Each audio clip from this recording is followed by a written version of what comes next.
Welcome to the Deep Wealth Podcast, where you learn how to extract your business and personal deep wealth.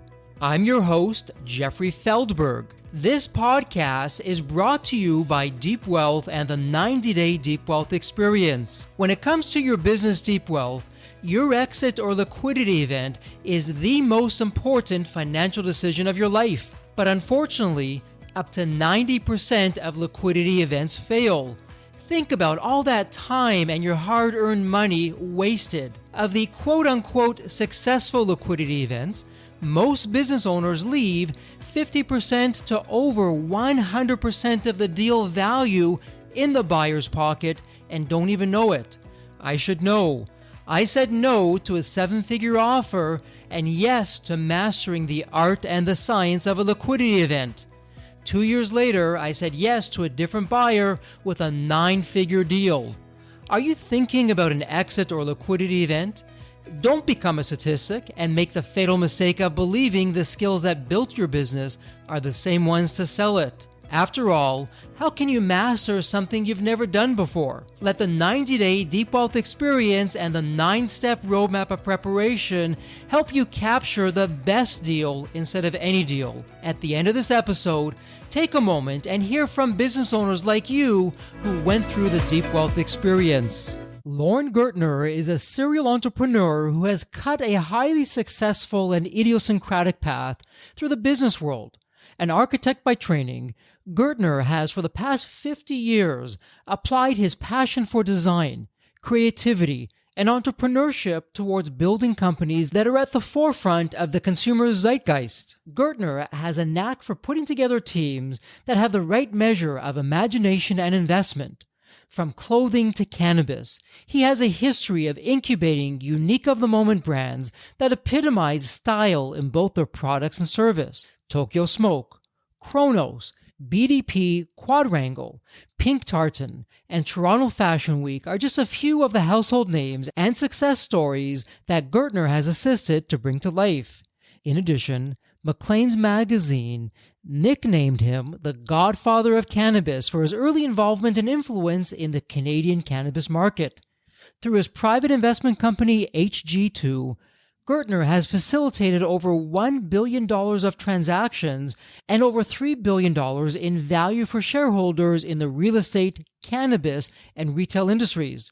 For almost a decade, Gertner has been teaching at the Daniels Faculty of Architecture, Landscape and Design at the University of Toronto, imparting his strong belief in the intersection between architecture, design, and entrepreneurship to make the world a better place. Welcome to the Deep Wealth Podcast, and wow, do I have a guest lined up for you. And I know I say that every episode, but I really have a guest lined up for you. We have a futurist, a business entrepreneur who's had many successful exits, a philanthropist, an educator. The list goes on and on. You heard some of it in the official intro, but we have the individual himself here in the live with us. Lorne, welcome to the Deep Wealth Podcast. And Lorne, before we get things going, there's always a story behind the story. And I know your story behind the story, that could be an episode in and of itself with all that you've done. But from a 30,000 foot in the air overview for our listeners, what's your story, Lorne? What got you to where you are today? I think what got me to where I am today was going to architecture, being brought up in a nurturing household that had strong values, and taking those values, going to architecture school, going, into the women's clothing business, and having the ability after doing a couple of things to realize that what I really wanted to do more than anything was make the world a better place. And to make a whole bunch of money doing that. Well, Lorne, a lot to unpack there, but two things really stand out, and we'll get into your magnificent achievements in our conversation. Architectural school, becoming an architect, most people would not associate that with later on going to achieve what you've achieved in the business world. And so what was it from your training as an architect that you brought with you into the business side, to the entrepreneurial, the wacky and crazy world of entrepreneurs that made the difference for you? I think that architecture school taught me how to solve a complex set of issues in an organized way.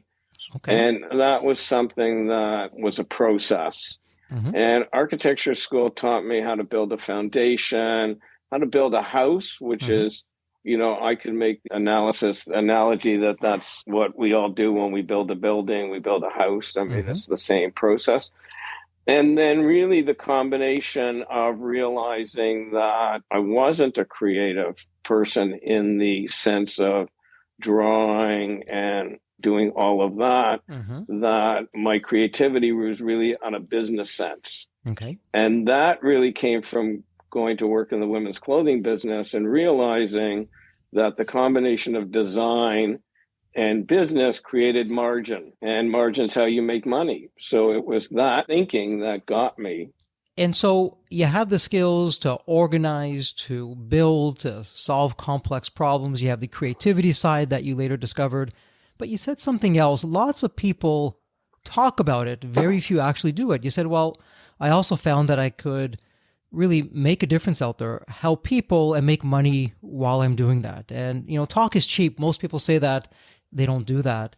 What was it? What were some of the things looking back that you can say, yeah, these strategies, or when I did this and this, it did help people. And at the same time, I profited. I made money from that. I had.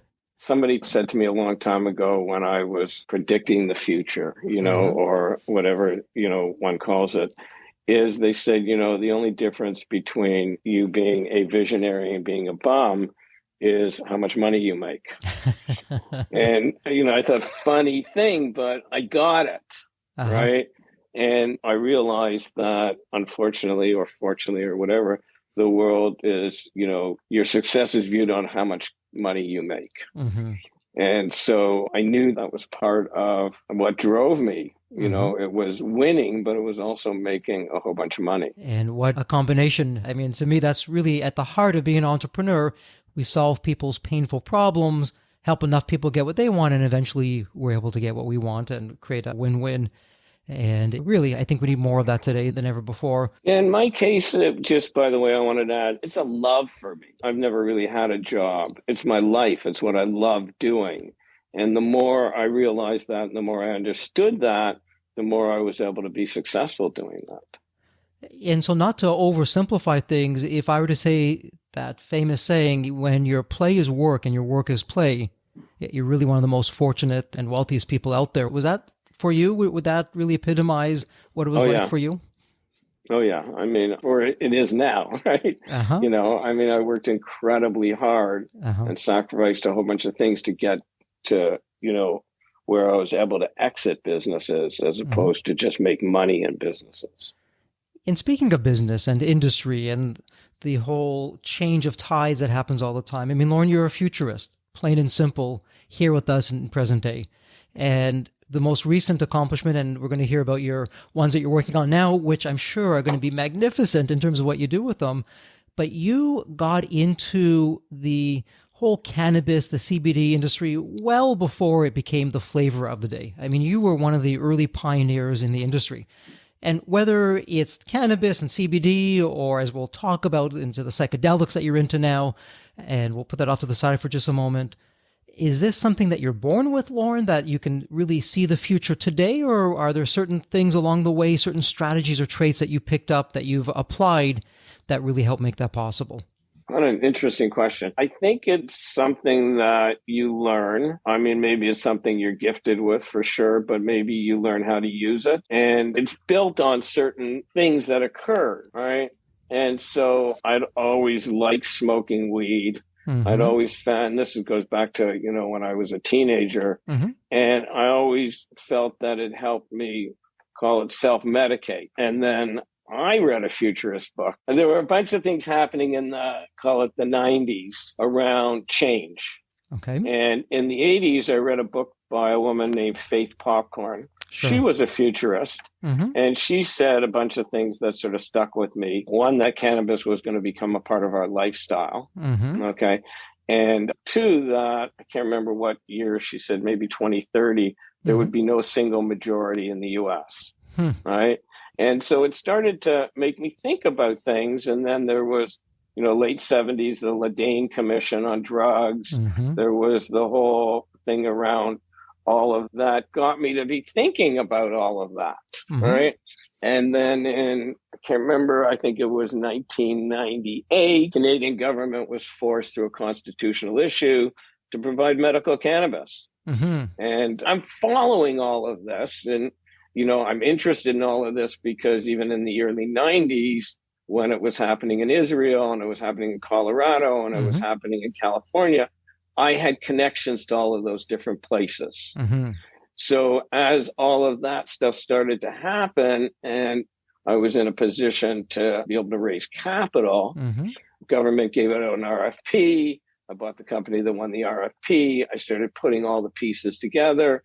And then I think, it's public knowledge. I took this company public in 2002. And then I did 9 down rounds from 2002 to 2010 because nobody understood what we were trying to do. So 2010, it changed in that the Canadian government decided to give out commercial licenses.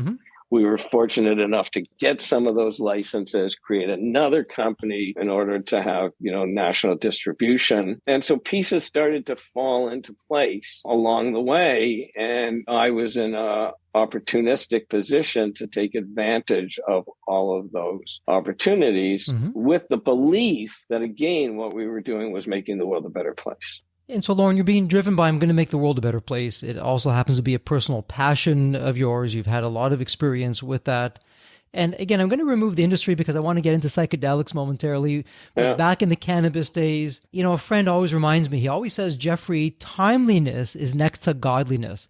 And so in your case, if you had gotten in too early and you're way ahead of the curve, well, that's going to present issues because you're having to provide capital. There's opportunity costs, and waiting it out for far too long isn't a business model. But if you get in too late, you've missed the boat, and it's much harder, and you have different barriers to entry and all those kinds of things. So you have this ability to get in early enough, but it's not too early. But you also exited, which is where most people fail, and that's what we're all about here at Deep Wealth, on exits and liquidity events, because I know in a number of the conversations offline we've had, what you're sharing in the cannabis space, Lorne, you got out before the bubble burst. And I would say you got out right near the top, if not at the top of the bubble, before everything just in the cannabis space really came tumbling down. So what is that? Is that, again, the futurist side? Is it lucky? Is it what's going on? I think we got in, you can't time the market, all right? And when I, was in it, I thought I got in too early. I paid the price for being in too early, but it allowed me to be a pioneer. It allowed me to be, one of the 12 people in the world that changed the world through cannabis. And I wouldn't have had that seat at the table in the way I had it had I not gone in it early. I mean, other guys went in it earlier than I did and didn't have the success I had and stayed as long. I think it had to do with my ability to take one company and go the medical route, take one company and go the recreational route, and take one company and go the brand retail route. And hence the godfather of cannabis, which is your nickname, and as people know you, and what a wonderful achievement with that. And let's talk about exits for a moment, because that's our wheelhouse here at Deep Wealth. And as the listeners heard in the introduction, you've had over $1 billion in transactions, but you've tripled that. You've had $3 billion in value that you've created for shareholders going across different industries. So when is the time for you, Lorne, that okay, it's been a good run, it's now time to start planning for our exit or liquidity event? What does that look like, the thought process for you? I mean, always having an exit from the beginning, like always thinking, like when I started whatever I started, and I started many things other than cannabis things, I always knew what my exit was and didn't necessarily know the time frame of that exit, but knew who I was building it to exit. Somebody taught me that early on as they were building businesses, said, if you know who your exit is, then you can target it, right? And I think the Tokyo Smoke case, we knew that Canopy was who we were going to sell it to, and so we looked at what they were lacking. We had a brand, they were lacking a brand. So we knew that. The second thing is that there's an old adage in, the stock market, which I think applies to business, is buy on rumors, sell on news. Yeah. And so cannabis, in call it the recreational Canadian. I can't remember right now what year Trudeau was elected, but he was elected on the fact that he was going to legalize cannabis. Mm-hmm. I mean, it wasn't anything else. I mean, that's my belief. Mm-hmm. And I could go back and tell many stories on why I believe that, why I'm convinced of that. And so right after that, now there were all these rumors. When's it going to happen? Mm-hmm. What's it going to look like? What are the regulations? Mm-hmm. And it took them a while to do that, I think a couple of years. Mm-hmm. And finally they said, okay, October 11th, 2018, we're going to legalize cannabis. Mm-hmm. After that, that's the news. And so we sold Tokyo Smoke 90 days before that, 120 days before that. Mm-hmm. And literally cannabis stocks went up. And then day of legalization, they went down, down, down, down, down, down, down, down to today. Wow. Crazy timing. You got out, really, figuratively speaking, days before the announcement. Everything comes tumbling down.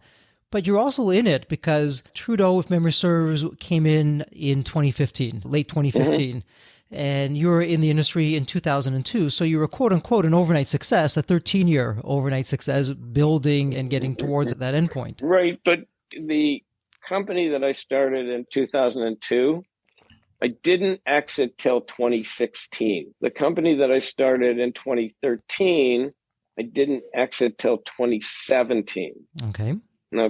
The company that I started in 2014, I exited in 2018, but in the first 6 months of 2018. Mm-hmm. So each one, the exit was prime because the rumors were nuts, right? And so the timing was everything. And timing is everything. I get that. Earlier, you said, I really follow my passions and I look to really make it a better place, the world, and at the same time be able to profit from what I'm doing. Lorne, so many business owners fall into the trap where their passions will blind them. And when it's time to get out, it's just, well, you know what? I love this business. We'll keep it going for a little bit longer. We'll see what happens. It's going to keep on going up. The bubble's going to go even further out. I have more runway. And they actually don't. The bubble bursts and they lose that value creation that they had done. So how do you immunize yourself? I think that a couple of things. One was that my son, who was my partner and co-founder in Tokyo Smoke, he was focused on that, right? He said, we're going to sell this thing, okay, before legalization. Mm-hmm. And a year before, he had said, we're going to take this public before the end of the year. Mm-hmm. And the year before, he said, we're going to be the Starbucks of cannabis. So there were three sort of things. And then he said, we're going to sell this business to Canopy and we're going to get out of it. And, I think at the time the board was 5 people. There were 2 of us that, for the most part, would have kept the business. And I was one of those. My son didn't start the business. I had started it, then we co-founded it. But he hadn't been in the cannabis business for 25 years. Okay. And he'd been around it. He knew my passion for it and my knowledge, but he didn't have the attachment that I had. And so in the end, they won. We sold the business. I look like a hero, but in some ways he's the hero in that, I believed in the business. Mm-hmm. I believe in the business. Mm-hmm. And the good news is that we sold Tokyo Smoke to the right people. Yesterday I was in Yorkville. We walked into the Tokyo Smoke store. I mean, it's in Yorkville in 2014, a dream. And it's Center Ice corner best store in Yorkville. Mm-hmm. And it was my vision. I came up with the name. So in terms of all of that, I had the win-win. In the case of my exit before that, it wasn't me. It was the stock market had just gone so crazy. Mm-hmm. And my shares were worth so much money. And at that point, it wasn't my company. There were other guys running it. And I thought, I want to buy a house. I want to buy a whole bunch of things. I'll never have this kind of wealth and paper. I might as well get out. And in the other case, it just happened. It was 16 years in the making. And so, Lorne, would one of the takeaways be for someone like yourself who's so passionate about things, where the passion can keep you in the game, to surround yourself, whether it's a formal board of advisors or an informal board, or mentors or people around you who approach it and see things differently, that aren't blinded by the passion? Is that one of the strategies that you're following, just to make sure that you get out when you need to? Right, 1,000%. I mean, It was a formula. It is a formula in that we get an idea. I get an idea. I have a vision. And the first thing I do is build a board. And second thing I do is build a board of advisors. And they're my mentors. They're the people that keep me on the rails. Because as a creative person, you can go off the rails. Absolutely. All right. And I need to stay on the rails to achieve the success. And so, Lorne, for our listeners who are saying, okay, you know what, Lorne's very successful, number of incredible exits. He's saying to build a board of advisors and mentors. I'm going to do that. What should we be looking for in terms of personality for a board member? What do you look for? I mean, I guess it starts with shared values. Do they share the same values? Are they, in my world, for your Jewish listeners, it's really simple. There's 3 Jewish words for you people that aren't. One's, I'll explain them. One's called a mensch, be a good person. The second is called seichel, have street smart, right? And the third is tzedakah, give back to the community. Build a community and support that community and give back to it. So it was find people that had those shared values to begin with. And then find people who had deep industry expertise. And then, in my case, I like to say, put them all in the room and get out of the room. But it's a little bit in that sort of idea is get the smartest people in the room around a great idea and they'll figure it out. And so where is that line where you're not too much in control, but you're not letting others run it either? There's a balance. So if you have the smart people, you're not the smartest guy in the room. Terrific advice for our listeners. And reminds me, I believe it was Jim Rohn who said, we are the average of the 5 people we spend the most time with. And so in your instance, in your case, Lorne, you have all these smart people. You're really learning from them and they're helping you, mentoring you, guiding you. What's that, it's a little bit of a pull and a tug kind of balance here of how much is too much and when is it too little in terms of what they're doing or what you're allowing them to do with your business and what you're not allowing yourself to do with your business? It's the entrepreneurial spirit, in that I would never have done any of the things that I did if I would have been of right mind. It's a funny thing to say. Why do people invest in things? Right? It's the same kind of thing. I had this idea and, it's that driving force and that, call it, in my case, addiction to winning. But in those days, just that wanting to win so badly that kept me, doing that. And so there's many times when I said to these advisors, when I didn't listen to them, why didn't you scream at me? And lots of times we agreed on things, but there were times when they disagreed with me. And, maybe it was my ego, maybe it was whatever. I just kept pushing ahead. Right? I was stupid. I should have listened to them. But it's that strong-headedness that says, I can do this. Sure. Lessons learned, hindsight's always 20/20. And so from hindsight to foresight, let's talk about psychedelics now, because I know this is a big passion of yours and you're into this in a very big way. And you've been into it for a while. It's only now you're starting to hear more of it. So what's been going on in that brilliant mind of yours, Lorne, that futurist side, that entrepreneurial side, wanting to help society, pay it forward, educate, all those things? What are you seeing now in the world of psychedelics and where we're heading with that? I mean, I think it's, again, my roots in cannabis, they go back to the 60s, right? I was a teenager in the 60s and there were influences. There were things happening. And one of the things that was happening was psychedelics. I was a little young for it, but I'm a voyeur and I was in, call it, maybe the right place at the right time. So I saw, similar to cannabis, the early signs of efficacy. I saw how people, forgetting about recreational, how they were treating, me included, their mental health. And so what happened was cannabis became a Schedule 1 drug, and psychedelics became a Schedule 1 drug. There's a whole bunch of reasons. It was the war on drugs.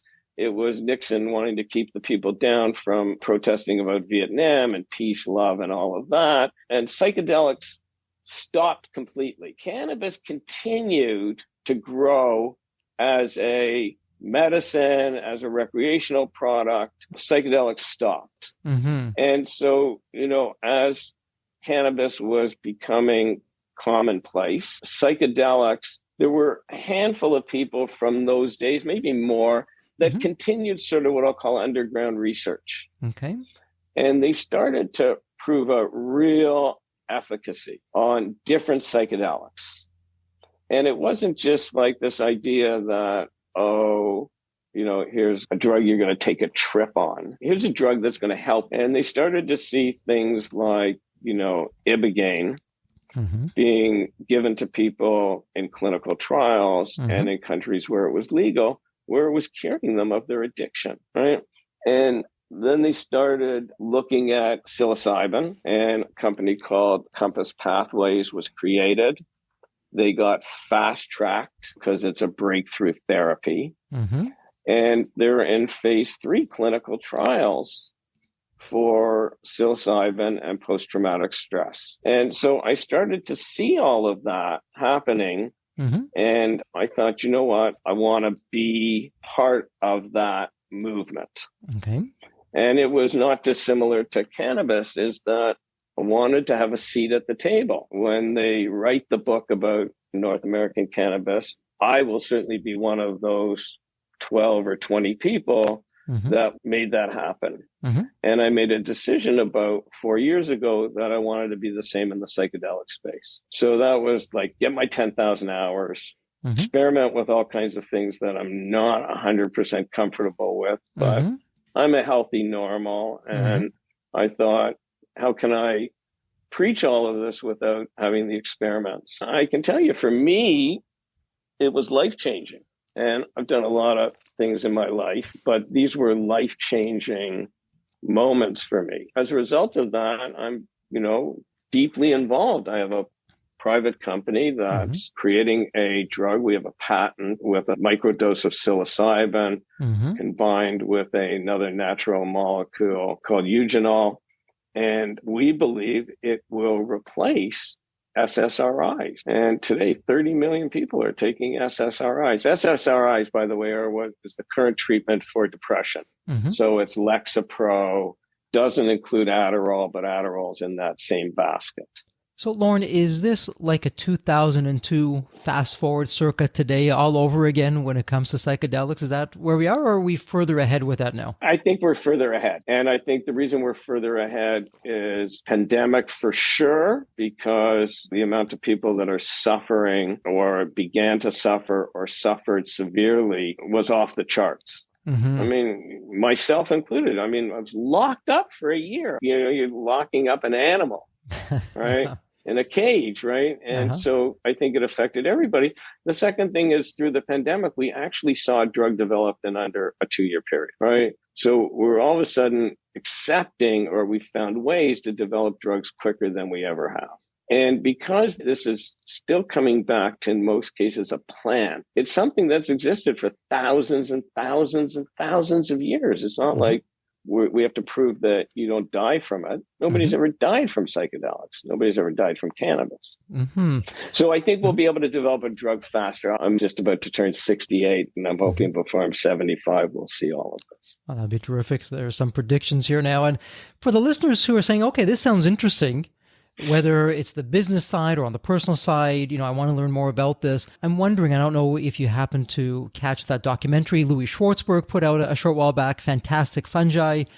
Would that be a good place for someone to start learning about the history? And Right. I would say that is a great place to start, because Paul Stamens is a genius, and I happen to know Paul. I sit on a board of advisors with Paul. And so that's certainly How to Change Your Mind. It's another Netflix by Michael Pollan. I sit again on that same board with Michael Pollan. I think also there's a Joe Oliver thing. There's so much happening. I would say the Joe Oliver podcast is one of my favorites. Mm-hmm. There's a lot of information happening every day.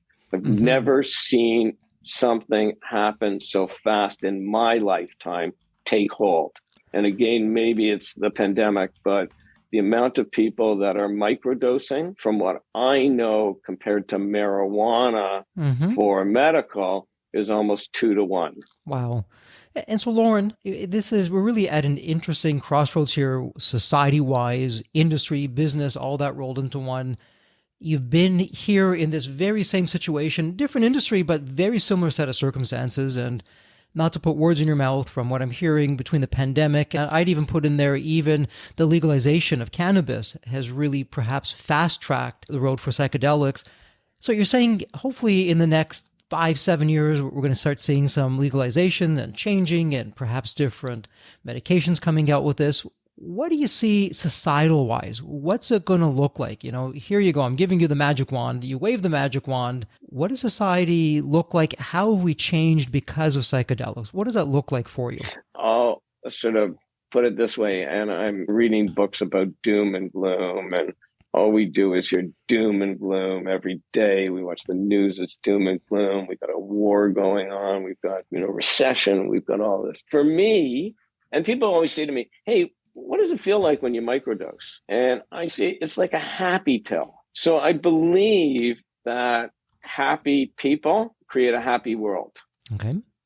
And happy houses create happy people. I just believe in happiness. And I believe that psychedelics will allow people to be happier. To me, that's a key to how we're going to address the world that we're about to come into. And talk to us about that. So perhaps we're leaving now the world of psychedelics and into what's ahead. The pandemic absolutely was a game changer. What are you seeing ahead for us, Lorne, society-wise, business-wise, for us as entrepreneurs, founders?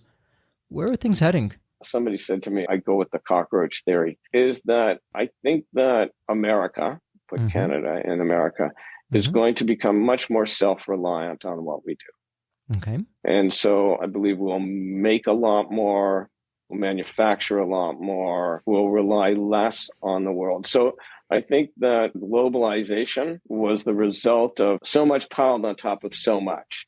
And, certainly for me, who's the son of an immigrant, what happened in the 40s and the 50s and the 60s with television and cars and all of those things was an incredible period of growth. And then the past 10 years on steroids, remember the iPhone's only 15 years old. There's been 35 iterations of the iPhone. Okay.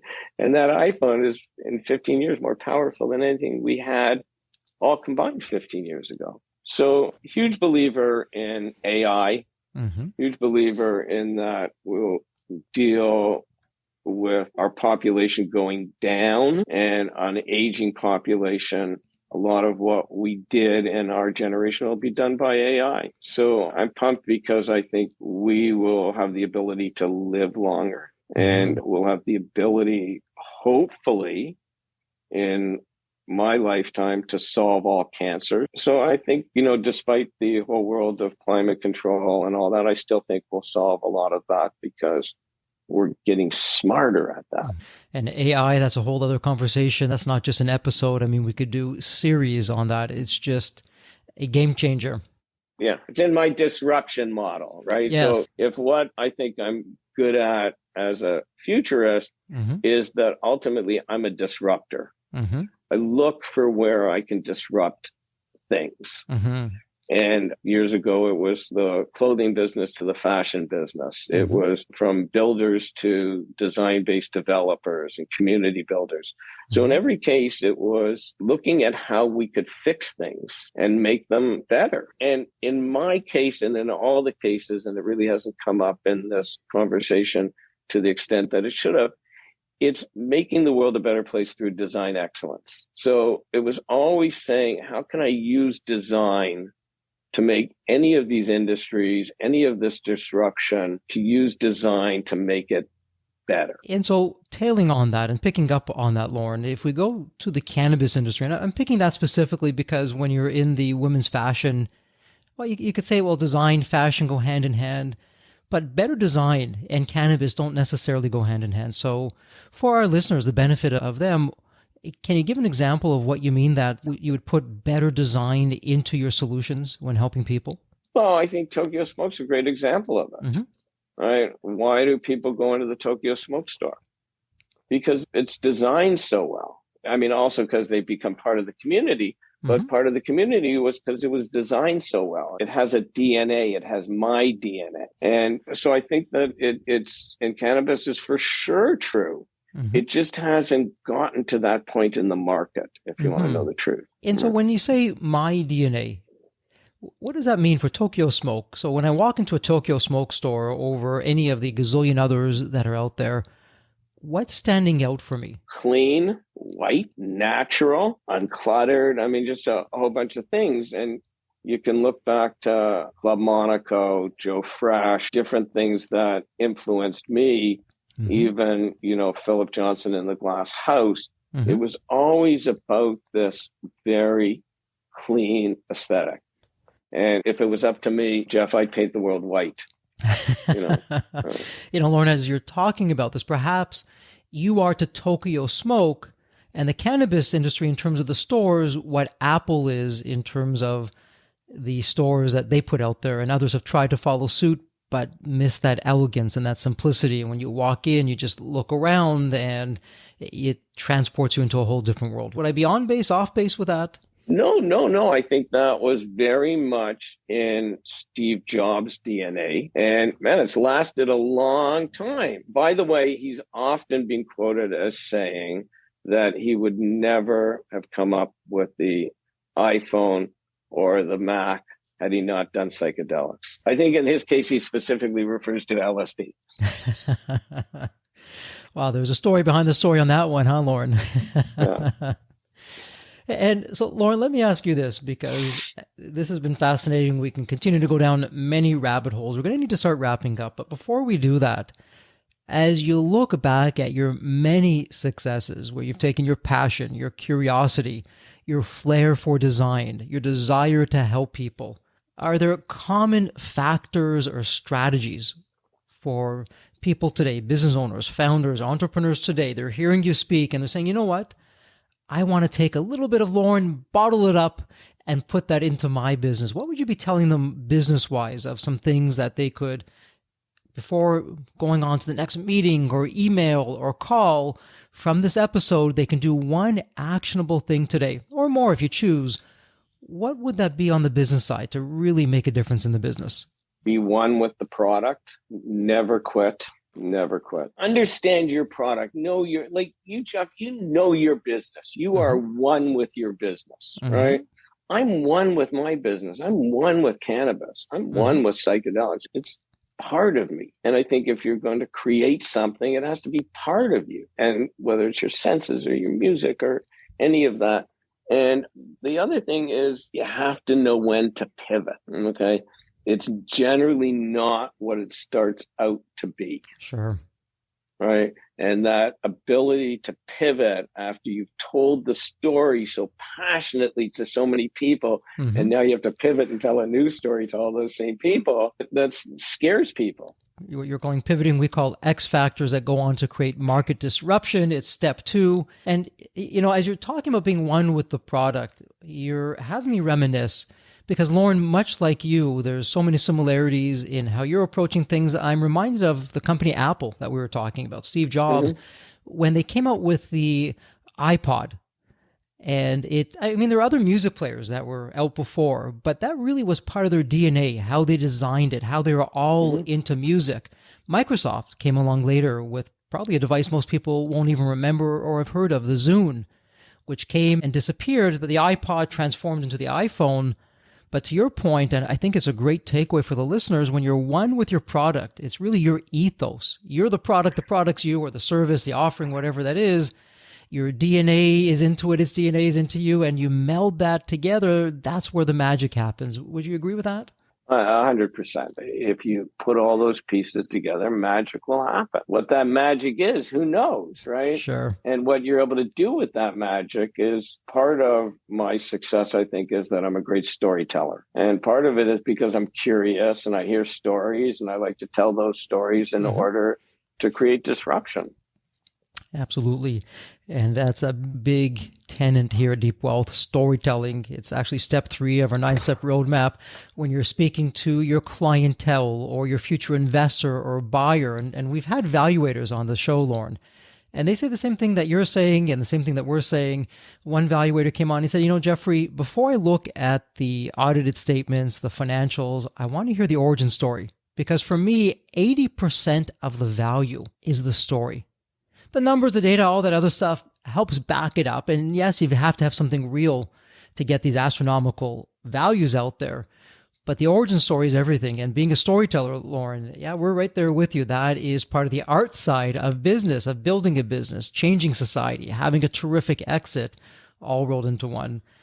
And speaking of exits, Lorne, I would just love to go down these different rabbit holes and consider this an invitation. And perhaps offline, we can talk about having you come back, speaking about AI or other things future-wise that are going to impact us. But let's start to wrap up. And I want to give you one of my favorite questions. I'm going to set it up for you, though. Think of the movie Back to the Future. And in the movie, you have that magical DeLorean car that will take you to any point in time.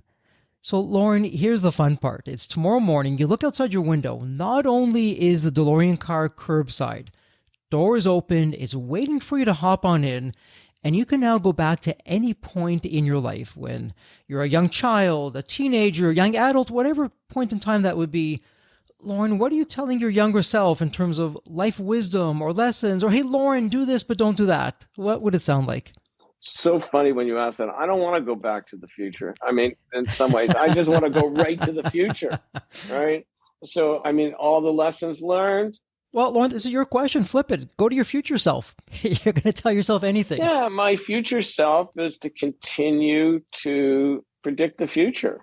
Mm-hmm. I don't think that's something for me that's going to stop as long as I'm able to keep connected to the world and surround myself with young people and see what's on the street. I want to continue to do that. But in the short term, it's really about mental health and wellness. And I mentioned the other sides to me is, call it philanthropy. And that's a gain around, mental health and wellness, around education and around art.